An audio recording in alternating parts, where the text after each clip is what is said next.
Viral ngayon ang videong ito. Pero nung Nobyembre pa raw talaga ito nangyari.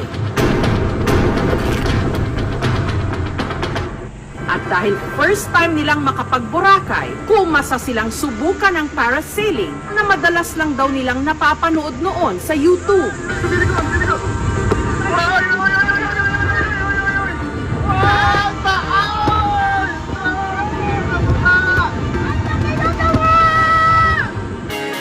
Ang mga sasakay, kakabitan ng harness at para ng saranggolang tatangayin ng hangin, sakay ng parachute na itinali sa bangka. Nasa bucket list na namin yung parasailing talaga para ma-experience natin kung anong feeling sa taas para kung lumilipad.